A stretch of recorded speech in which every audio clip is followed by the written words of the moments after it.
మోకాల నొప్పులకు ఎటువంటి సర్జరీ లేకుండా ఎపియాన్ పెయిన్ క్లినిక్ అందిస్తున్న అత్యాధునిక చికిత్స. హాయ్ హలో నమస్తే, వెల్కమ్ టు సుమన్ టీవీ. వంటింటి వైద్యం అంటే అందరికీ సుపరిచితమైన పేరు చిట్టిపొట్ల మధుసూదన్ శర్మ గారు, MD Ayurveda and the senior most physician in Ayurveda. So ఈ రోజు టాపిక్ వచ్చేసి మనది మోకాల నొప్పులు. ఈ టాపిక్ కోసం మరిన్ని వివరాలు డాక్టర్ గారిని అడిగి తెలుసుకుందాం. నమస్తే సార్. నమస్తే మా సార్, అయితే సాధారణంగా ఈ మోకాల నొప్పులు అనేది ఒక ఏజ్ వచ్చాకనే వస్తూ ఉంటాయి అంటారు కదా. కాకపోతే ఇప్పుడు అందరిలోనూ ఈ మోకాల నొప్పుల సమస్య ఎక్కువగా చూస్తున్నాం. అయితే అసలు ఎందుకు వాళ్ళలో ఈ మోకాల నొప్పి సమస్య అధికంగా మనం ఈ రోజుల్లో వింటున్నాం అంటారు? చాలా మంచి ప్రశ్న వేశారమ్మా. పూర్వకాలం అయితే 50 సంవత్సరాలు దాటినటువంటి వాళ్ళలోనే సర్వసాధారణంగా మోకాళ్ళ నొప్పుల సమస్య వచ్చేటమ్మా. మరి ఈ రోజుల్లో 25-30 సంవత్సరాల నుంచి మొదలవుతున్నాయమ్మా ఈ మోకాళ్ళ నొప్పులు. చాలా దురదృష్టకరమైనటువంటి విషయము. దీనికి 1,00,000 కారణాలు. ప్రధానమైన కారణం ఏంటంటే విటమిన్ డి లోపం. విటమిన్ డి లోపం వల్ల మోకాళ్ళ నొప్పులు వస్తున్నాయి. తర్వాత రెండోది ఏంటంటే పోషకాహార లోపం. పోషకాహార లోపం అనేసరికి మీకు సందేహం వచ్చి ఉంటుందమ్మా. పూర్వకాలంతో పోల్చుకుంటే మరి ఈ రోజుల్లో మంచి ఆహారం తీసుకుంటున్నారు కదా డాక్టర్ గారు, మరి పోషకాహార లోపం అని ఎట్లా అవుతుంది అని చెప్పేసి ఇప్పుడు మీకు రావచ్చుమా. మనం తీసుకునేటువంటి ఆహారం వెరైటీస్ ఎక్కువ తీసుకుంటున్నాం, కానీ పోషకరహితమైనటువంటి ఆహారం అమ్మా. ఇదంతా junk food. So fast food, junk food ఏదైతే మనం తీసుకుంటున్నామో ఇదంతా పోషకరహితమైనటువంటి ఆహారం. కేవలం క్యాలరీస్ ఉంటాయి, కడుపు నిండుతుంది, కానీ దానివల్ల మనకు ఆశించిన స్థాయిలో పోషకాలు అందవు, ఆరోగ్యం కూడా చేకూరుదమ్మా. కాబట్టి అందుకోసం నేను పోషకాహార లోపం వల్ల అని చెప్పడం జరుగుతుంది. రెండోది ఏంటంటే వెయిట్ అమ్మా. ఈ రోజున మరి చిన్న వయసు నుంచే వెయిట్ పెరిగిపోతున్నారు. దీనివల్ల కూడా మోకాళ్ళ నొప్పులు వస్తున్నాయి. చిన్న వయసు వాళ్ళకే మరి షుగర్ రావడం మొదలైంది, దీనివల్ల కూడా మోకాళ్ళ నొప్పులు వస్తున్నాయి. ఇంకోటి ఏంటంటే మరి శారీరక శ్రమ తక్కువైపోయింది, మానసిక ఒత్తిళ్ళు ఎక్కువైపోయినాయి. ప్రతి ఒక్కరము కూర్చొని చేసేటువంటి జాబ్స్, చిన్నపిల్లలు చదువుకునేటువంటి విషయం కానివ్వండి, ఏదైనా ఉద్యోగస్తులు ఉద్యోగం చేసేటువంటి విషయంలో కానివ్వండి, అంత సెడెంటరీ లైఫ్ అలవాటు అయిపోయిందమ్మా. సో ఎప్పుడైతే కూర్చొని చేసేటువంటి వర్క్స్ ఉంటాయో శారీరక శ్రమ లేకపోవడం చేత కూడా, ఆ యొక్క ప్రభావం చేత కూడా మోకాళ్ళ నొప్పులు వస్తుంటాయమ్మా. ఈ విధంగా వివిధ రకాలైన కారణాల వల్ల మోకాళ్ళ నొప్పులు వస్తున్నాయమ్మా. సో ఈ మోకాళ్ళ నొప్పులకు సంబంధించి తెలిసి తెలియక అవగాహన లోపంతో విచ్చలవిడిగా విచక్షణ రహితంగా వైద్యుల సలహా లేకుండా చాలామంది ఏం చేస్తున్నారంటమ్మా, మరి షాపులో ట్యాబ్లెట్స్ తెచ్చుకొని పప్రమెంట్ లాగా మింగుతున్నారమ్మా. కరెక్ట్ డాక్టర్ గారు. అది ఏమాత్రం క్షేమదాయకం కాదు, ఆరోగ్యదాయకం కాదు, ఆమోదయోగ్యం అంతకన్నా కాదమ్మా. మీరు అన్నట్టు చాలా కరెక్ట్. అంటే ఒకప్పుడు పని చేస్తే మోకాళ్ళ నొప్పులు వస్తున్నాయి అనుకునేవారు అధికంగా పని చేయడం వల్ల. కానీ మీరు అన్నట్టు ఏం పని చేయకపోయినా కూడా మనకి మోకాళ్ళ నొప్పులు సమస్య అనేది ఎక్కువగా మనం ఈ మధ్యన చూస్తున్నాం. అయితే అసలు వాళ్ళు ఎలాంటి ఆహారం తీసుకుంటే హెల్తీగా ఉండొచ్చు, అంటే ఈ మోకాళ్ళ నొప్పుల నుంచి వాళ్ళు ఈజీగా ఎలా గెట్ ఓవర్ అవ్వచ్చు అంటారు? చెప్తానమ్మా. ఎలాంటి ఆహారం తీసుకోవాలనో చెప్తాను. అదేవిధంగా చాలామంది టిప్ కోసం ఎదురు చూస్తుంటారమ్మా. వాళ్ళకి ఏంటంటే ముందు ఇవన్నీ మాకెందుకంటే సమస్య వచ్చింది, మాకు పరిష్కారం చూపించండి అని చెప్పేసి. సో ఆ టిప్ కూడా చెప్తానమ్మా. సో మీరు ఏంటంటే మొదట ఆహారం విషయంలో చెప్తాను. ఈ మోకాళ్ళ నొప్పులు రాకుండా ఉండాలన్నా, వచ్చినటువంటి నొప్పులు త్వరగా తగ్గాలన్నా ఆహారం ప్రధాన పాత్ర వహిస్తుందమ్మా. ఆహారంలో కూడా ఎటువంటి ఆహారం తీసుకోవాలంటే యాంటీ ఆక్సిడెంట్స్ బాగా ఉన్నటువంటి ఆహారం తీసుకోవాలి. అదేవిధంగా omega-3 ఫ్యాటీ యాసిడ్స్ బాగా ఉన్నటువంటి ఆహారం తీసుకోవాలి. అట్లే విటమిన్ డి, ఇంతకుముందు చెప్పాను కదమ్మా, విటమిన్ డి లోపం వల్ల ఈ ప్రాబ్లమ్స్ వస్తుంటాయని చెప్పేసి. కాల్షియము, ఫాస్ఫరస్, మెగ్నీషియము ఇలాంటి మినరల్స్, తర్వాత ఈ సూక్ష్మ పోషకాలు ఉన్నటువంటి ఆహారం బాగా తీసుకోవాలమ్మా. ఇలాంటి ఆహార పదార్థాలు ఉన్నటువంటి సహజసిద్ధమైనటువంటి మన ఆహారాలు ఎప్పుడైతే తీసుకోగలమో అప్పుడు మోకాళ్ళ నొప్పుల సమస్య రాకుండా ఉంటుంది. ఒకవేళ వచ్చినా చాలా తీవ్ర రూపం దాల్చకుండా, ఇబ్బంది పెట్టకుండా ఉండేటువంటి పరిస్థితి కూడా ఉంటుందమ్మా. చాలా త్వరగా తగ్గేందుకు కూడా అవకాశం ఏర్పడుతుంది. మరి ఇప్పుడు యాంటీ ఆక్సిడెంట్స్ యాంటీ ఆక్సిడెంట్స్ అంటే మనకు లవంగాలు, పసుపు, దాల్చిన చెక్క, అల్లము, వీటిల్లో బెస్ట్ యాంటీ ఆక్సిడెంట్స్ ఉంటాయమ్మా. సో ఏదో ఒక రూపంలో ఈ 4 పదార్థాలని మనం ఆహారంలో ఏదో ఒక పద్ధతిలో వాడుకుంటున్నాలి.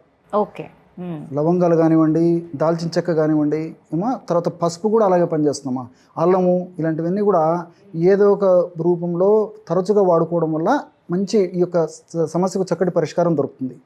అట్లే omega-3 ఫ్యాటీ యాసిడ్స్, ఈ omega-3 ఫ్యాటీ యాసిడ్స్ వాడుకోవడం వల్ల కూడా ఏంటంటే మోకాళ్ళ నొప్పులు త్వరగా రాకుండా ఉంటాయి చిన్న వయసులోనే. అదేవిధంగా వచ్చిన నొప్పులు కూడా త్వరగా తగ్గిస్తాయి, తీవ్ర రూపం దాల్చకుండా కూడా ఉండేందుకు omega-3 ఫ్యాటీ యాసిడ్స్ అనేవి ఉపయోగపడతాయమ్మా. ఈ omega-3 ఫ్యాటీ యాసిడ్స్ వచ్చేసి ఆకురోట్, వాల్నట్స్లో ఎక్కువ ఉంటాయమ్మా. వాల్నట్స్ బాగా తీసుకోవాలి. అదేవిధంగా చియా సీడ్స్ అమ్మా. చియా సీడ్స్లో కూడా omega-3 ఫ్యాటీ యాసిడ్స్ ఎక్కువ ఉంటాయి అన్నమాట. సో ఈ వాల్నట్స్, చియా సీడ్స్ ఇలాంటివి తీసుకోవాలి. అదేవిధంగా నాన్ వెజిటేరియన్ తీసుకునేటువంటి వాళ్ళు ఎవరైనా ఉంటే వాళ్ళకు చేపలు కూడా బాగా పనిచేస్తాయి అమ్మా. చేపలు కూడా omega-3 ఫ్యాటీ యాసిడ్స్ బాగుంటాయి. అవును సార్, ఫిష్ ఆయిల్స్ అవి కూడా వాడుతూ ఉంటారు కదా సార్. ఎస్ అమ్మా. సో పర్పస్ అది omega-3 ఫ్యాటీ యాసిడ్స్ అందులో ఉంటాయనేటువంటి ఉద్దేశంతోనే వాడుతుంటారమ్మా. సో అవి కూడా మంచిదే. తర్వాత ఈ కాల్షియము, ఫాస్ఫరస్ ఇవి కూడా చాలా చాలా మంచిదమ్మా. ఈ కాల్షియం అంటే చాలామంది గుర్తొచ్చేది నువ్వులు. సో రోజు నువ్వులు తర్వాత బెల్లం కలిపి తయారు చేసుకున్నటువంటి ఆహారం తర్వాత రోజు ఒకటి తీసుకోవడం వల్ల కూడా ఈ మోకాడు నొప్పుల సమస్యకు చక్కటి పరిష్కారం దొరుకుతుందమ్మా. అదేవిధంగా ఈ యొక్క ఫాస్ఫరస్ అంటే ఆకుకూరలు ఎక్కువగా ఉంటుందమ్మా. ఆకుకూరలు ఎక్కువ ఉంటుంది. తర్వాత ఈ తోటకూర, అదేవిధంగా మెంతి కూర, మునగాకు, కరివేపాకు ఇలాంటి వాటిలో విపరీతంగా ఉంటుందన్నమాట ఈ ఫాస్ఫరస్. సో ఈ ఫాస్ఫరస్ ఉన్నటువంటి ఇలాంటి ఆకుకూరలు తీసుకోవడం వల్ల కూడా మోకాళ్ళ నొప్పులకు చాలా చాలా మంచిది. తర్వాత మెగ్నీషియం. ఈ మెగ్నీషియం వచ్చేసి చాలా రకాలైన ఆహార పదార్థాలు ఉంటుందమ్మా. ముఖ్యంగా అరటిపండులో మెగ్నీషియం బాగుంటుందమ్మా. సో ఈ షుగర్ లేకుండా ఉన్నటువంటి వాళ్ళు, టూ మచ్ వెయిట్ లేనటువంటి వాళ్ళు, అంటే నార్మల్ వెయిట్ ఉన్నటువంటి వాళ్ళు, అదేవిధంగా షుగర్ లేకుండా ఉన్నటువంటి వాళ్ళు, వీళ్ళందరూ కూడా అరటిపండు తీసుకోవడం వల్ల తప్పులేదమ్మా. మెగ్నీషియం ఉంటుంది కాబట్టి మోకాళ్ళ నొప్పులకు చాలా చక్కగా సహకరిస్తుందమ్మా, అంటే నొప్పులు తగ్గేందుకు. అంటే షుగర్ ఉన్న వాళ్ళు కాకుండా మిగతా వాళ్ళు ఎవరన్నా కూడా తీసుకోవచ్చు. మరి వెయిట్ ఉన్నటువంటి వాళ్ళు కూడా రోజు కొద్ది ప్రమాణం చిన్నది తీసుకోవడం కూడా తప్పులేదమ్మా. ఓకే, సో దానివల్ల ప్రాబ్లం ఉండదు. షుగర్ ఎక్కువ ఉన్నటువంటి వాళ్ళకి ఇబ్బంది కావచ్చు, కానీ ఆవరేజ్గా కొద్దిగా షుగర్ బార్డర్లో ఉన్నటువంటి వాళ్ళకు కూడా ఏం కాదు. చిన్న అరటిపండు తినడం వల్ల ప్రాబ్లం అయితే ఉండదు. సో ఈ పద్ధతిలో వాడుకోవాలి. నెక్స్ట్ వచ్చేసి విటమిన్ డి అమ్మా. విటమిన్ డి అనేసరికి సర్వసాధారణంగా మనకు సూర్యభగవానుడు మనకు ప్రత్యక్షమయ్యి నేను ఆశీర్వదిస్తానన్నా మనకు ఆ ప్రాప్తం లేకుండా ఉండే పరిస్థితి, దురదృష్టం ఎదురైందమ్మా. సో ఈ రోజుల్లో 10 మందిని గమనించినట్లయితే 10 మందిలో దాదాపు 6 మంది 7 మందికి విటమిన్ డి లోపం ఉంటుందమ్మా. ఎప్పుడైతే విటమిన్ డి లోపం ఉంటుందో ఆ విటమిన్ డి లోపం వల్ల మనం తీసుకునేటువంటి ఆహార పదార్థాలు ఉంటే కాల్షియం ప్రేగులు పీల్చుకోలేవమ్మా. అందుకే మీరు నువ్వులు ఇలాంటివి రోజు ఒక కేజీలు తిన్నప్పటికీ ఆ విటమిన్ డి మన బాడీలో లేకపోతే బాడీ ఈ కాల్షియంని అబ్జర్వ్ చేసుకోలేదమ్మా. కాబట్టి ఏమంటే విటమిన్ డి చాలా అవసరం. కాబట్టి ఎండలో కనీసం రోజు ఒక 15 నిమిషాల సేపు గడపడం మంచిది.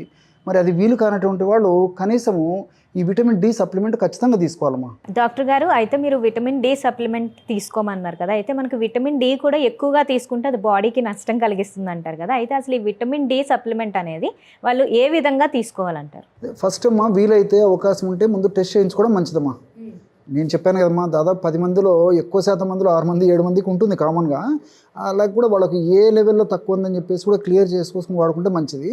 సో అలా టెస్ట్ చేసుకున్న తర్వాత నేను చెప్పినటువంటి పద్ధతిలో విటమిన్ డి ట్యాబ్లెట్స్ వారానికి ఒకటి చొప్పున కొన్నాళ్ళ పాటు వాడుకోవడం కండిషన్ బట్టమ్మా. తర్వాత స్టెబిలైజ్ అయ్యేసి విటమిన్ డి మన బ్లడ్ లెవెల్లో బాడీలో సఫిషియెంట్గా వచ్చిన తర్వాత మంత్లీ వన్స్ ఒకటి వేసుకుంటే సరిపోతుందమ్మా. ఆ విధంగా వేసుకోవడం వల్ల ఎలాంటి ప్రాబ్లం ఉండదు. ఇది సప్లిమెంటే కాబట్టి మీరు అన్నట్లు ఏమంటే అతి సర్వత్ర వర్జయత్. విటమిన్ డి తక్కువ ఉందని చెప్పి సంవత్సరం పొడవునా వాడుకోవడం వల్ల ఎక్సెస్ విటమిన్ డి వల్ల కూడా ప్రాబ్లం అయిపోతుందమ్మా. కాబట్టి ఏమంటే ఇన్ జనరల్గా అయితే ప్రాబ్లం ఉండదు. కాబట్టి అట్లా ఏదైనా ఉన్నప్పుడు ఒకసారి టెస్ట్ చేయించుకొని వాడుకుంటే సరిపోతుందమ్మా. సరే, ఏది ఏమైనప్పటికీ మరి చెప్పాను కదమ్మా, చాలా మంది జనాలకి ఇవన్నీ అవసరం లేదు, కానీ వాళ్ళకి టిప్ ఎగ్జాక్ట్ అమ్మా, వాళ్ళకి కావాల్సింది అదే. అది కూడా చెప్తానమ్మా, సింపుల్ రెమెడీ అమ్మా. సో ఇది ఎలాగ చేసుకోవాలంటే అమ్మా, కేవలం 3 పదార్థాలు. ఆ 3 పదార్థాలు కరక్కాయ చూర్ణము ఒక 50 గ్రామ్స్ తీసుకోవాలి. ఓకే. శొంఠి చూర్ణము 50 గ్రామ్స్ తీసుకోవాలి. మిరియాలను వేయించి చేసినటువంటి చూర్ణము 10 గ్రామ్స్ తీసుకోవాలి అమ్మా. కరక్కాయ చూర్ణం 50 గ్రామ్స్, శొంఠి చూర్ణం 50 గ్రామ్స్, మిరియాలను వేయించి చేసినటువంటి చూర్ణం 10 గ్రామ్స్. కరక్కాయ పెచ్చులు మనకు మార్కెట్లో దొరుకుతాయి, కరక్కాయలు మార్కెట్లో దొరుకుతాయి. ప్రామాణిక కంపెనీ వాళ్ళు తయారు చేసేటువంటి కరక్కాయ పెచ్చుల యొక్క చూర్ణం మార్కెట్లో దొరుకుతుంది. మనసుంటే మార్గం ఉందమ్మా. సో మంచి తెచ్చుకొని వాడుకుంటే సరిపోతుంది. శొంఠి పొడి కూడా మనకు మార్కెట్లో దొరుకుతుంది. శొంఠి కొమ్ములు దొరుకుతాయి, పొడి దొరుకుతుంది. మిరియాలు మన ఇంట్లో ఉండేటివే. సో ఈ 3 కలిపేసేస్తే బ్రహ్మాండమైనటువంటి పౌడర్ తయారవుతుందమ్మా మోకాళ్ళ నొప్పులకి. ఈ విధంగా 3 కలిపేసి ఒక గాజు సీసాలో నిల్వ ఉంచుకొని రోజు ఉదయం పూట ఒకసారి, అదేవిధంగా రాత్రిపూట ఒకసారి, ఆహారానికి ఒక 15 నిమిషాల ముందు ఒక 1/2 స్పూన్ పొడి అమ్మా, ఎక్కువ కూడా అవసరం లేదమ్మా. ఇది జస్ట్ ఒక 1/2 టీ స్పూన్ పొడి ఒక ప్లేట్లో వేసుకొని తగినంత స్వచ్ఛమైనటువంటి తేనె కలిపేసేసి రంగరించేసేసి ఉదయం ఒకసారి రాత్రి ఒకసారి, ఉదయం ఒక పావు టీ స్పూన్ పొడి, రాత్రి ఒక పావు టీ స్పూన్ పొడి. ఈ విధంగా రెగ్యులర్గా వాడుకోవడం వల్ల మోకాళ్ళ నొప్పుల వల్ల కలిగేటువంటి బాధ, అదేవిధంగా సలుపు, పోటు, మంట, అసౌకర్యము, వాపు ఇవన్నీ కూడా తగ్గిపోతాయమ్మా. చాలా అద్భుతంగా పనిచేస్తుంది. మరి దీర్ఘకాలం పాటు వాడినప్పటికీ ఎలాంటి సైడ్ ఎఫెక్ట్స్ ఉండవు, అన్ని సైడ్ బెనిఫిట్స్ ఉంటాయి. ఈ పద్ధతిలో నేను చెప్పినటువంటి పద్ధతిలో మెడిసిన్ అయిపోయిన తర్వాత ఈ పౌడరు మళ్ళీ ఫ్రెష్గా తయారు చేసుకుని వాడుకోవాలమ్మా. ఈ విధంగా ఎన్నాళ్ళ పాటు వాడినా ఎలాంటి ఇబ్బంది ఉండదు. అందరూ వాడుకోదగ్గ దివ్యమైనటువంటి ఔషధము. మరి నేను దీంతో చెప్పాను కదమ్మా, తేనె వాడకూడనటువంటి వాళ్ళు ఎవరైనా ఉంటే 50 ml గోరువెచ్చని నీళ్లు కానీ, కాచలాల్సినటువంటి నీళ్లు కానీ, లేకపోతే 50 ml తాజా పల్చటి మజ్జిగ కానీ, లేకపోతే పాలతో కానీ ఎలాగైనా తీసుకోవచ్చమ్మా. ఓకే, ఆ 3 కలిపిన పౌడర్ని వాళ్ళు తీసుకోవాలి. తేనెతో కానీ, బటర్ మిల్క్తో కానీ, హాట్ వాటర్, నీళ్లు కానీ, పాలు కానీ ఎలాగైనా తీసుకోవచ్చు. అంటే డాక్టర్ గారు చాలా కాలం నుంచి కూడా బాధపడుతూ ఉంటారు, అంటే సివియర్గా వాళ్ళకి మోకాలు నొప్పులు అనేవి వస్తూ ఉంటాయి కదా, మరి వారికి ఈ టిప్ ఎలా పనిచేస్తుందంట? ఇది కొంతవరకు రిలీఫ్ ఇస్తుందమ్మా. కాబట్టి ఏమంటే ఈ మోకాళ్ళ నొప్పులు కూడా గ్రేడ్స్ ఉంటాయమ్మా. గ్రేడ్ 1, గ్రేడ్ 2, గ్రేడ్ 3, గ్రేడ్ 4 అని చెప్పేసి.